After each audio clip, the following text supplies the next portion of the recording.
Hello everybody, this is Toys R Us, and for this special figure showcase we're going to be looking at the 1986 Decepticon Dragstrip. What we're going to do with this video, we'll have a quick look at him in both of his modes, and that'll help you decide how you want to display him. I'll show you the accessories that come with him if you're looking to complete him. I'll show you him combined, and of course things that you need to look out for if you're after one for yourself. And as I'm lucky enough to have a couple of different types of packaging, we can have a look at the artwork and the battle scenes on them as well. Before we get started again, I want to thank everybody for all their comments and their feedback, and especially the subscriptions. I'm really glad you're enjoying the content, and I'll keep trying to push the videos through daily. Let's get started then. So here he is. His name is Dragstrip. As I've already said, he was released in 1986. It was part of Series 3 of the wave of Generation 1 Transformer figures. Now the cool thing about one of these figures is that he's a combiner, and him and 4 other stunticons combined to form menasor, which is this guy here.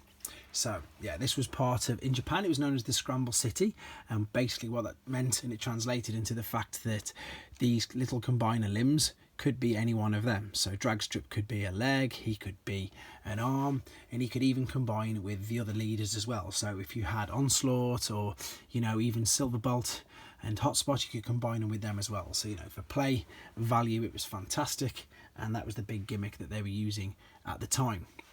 So if we have a look at the actual figure itself, I suppose the only letdown with these was the fact that of course there was limited articulation and there wasn't really that much you could do with them. The main gimmick and the play value was the fact that you could combine to make these. So here's the robot mode. You've got just the movement there in the shoulders. The legs unfortunately just slide up and down, there's no real movement there, and then the feet, it's just the spoiler there from when he's in his alternate mode.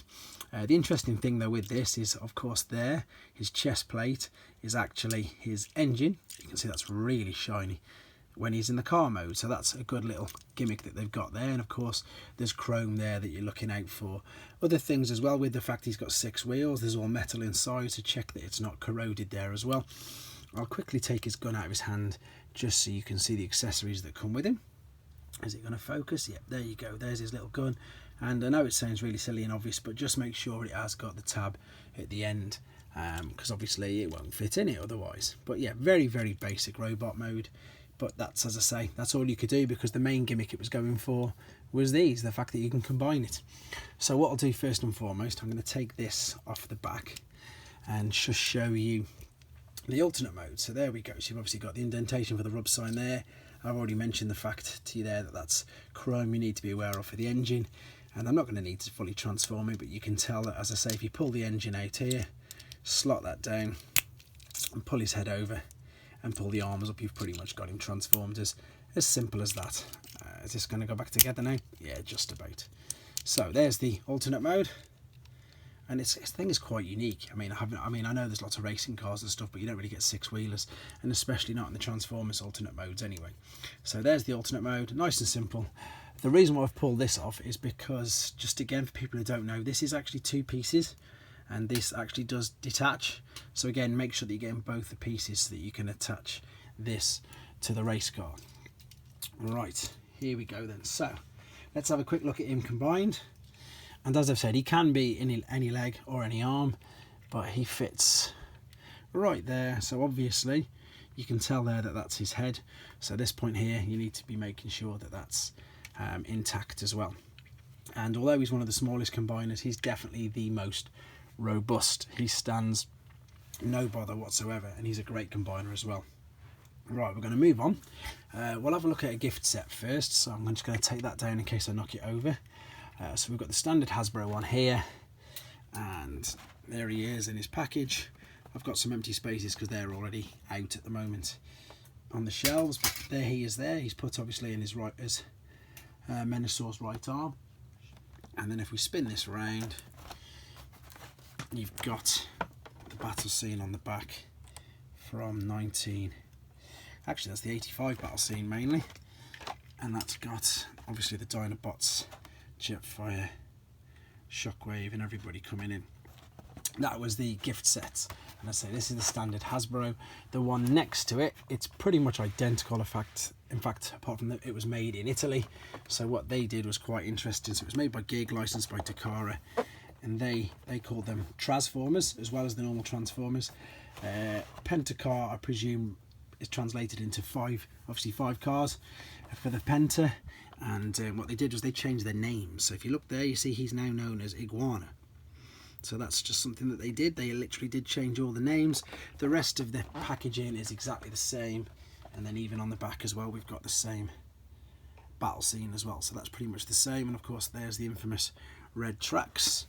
Right, moving on to the carded. You can probably just see the tops of the gold carded figures just at the bottom of the screen. I'll pick them up all individually now. These were all released at the same time. They are actually Generation 1 issue figures, so it's not like as any copies or KOs or anything like that. These came out about 1990-91, and they came out again as part of just at the very tail end of the Generation 1 continuity figures, just to keep them going. So this is the English one, so you can see it says Classic Stunticon, and you've got all English language all the way through it. The bubble is slightly yellowed, but you can see here what I mentioned about the fact that the back piece is 2 pieces. So that's not your camera, that's unfortunately it's a bit yellowed. And with these, if you turn it round, there's not much exciting stuff on the back. You've just got your pictures of all these stunticons, and then the basic transformation on the back. But the interesting thing about these gold cards is they were European and Australasian exclusives. So if you're an American viewer, Canadian viewer, you might not have seen them. So what that means is they came out in different languages. So although it's pretty much look exactly the same, if I just scroll down to there, you can see it just says Stunticon this time. And then you've got Spanish language, so Los Cinco Stunticons. So you've got your 5 Stunticons, and then everything's the same apart from the language is in Spanish. Even if on the back, no difference whatsoever. And then the final, again, it's just a different variant. It's exactly the same. It's got the best bubble on it though, this one, to be fair. That's a really clear bubble, as you can see. And this one is a dual French and Dutch language one as well. So again, European exclusives, not copies, not knockoffs, did officially come out just inside the Generation 1 continuity.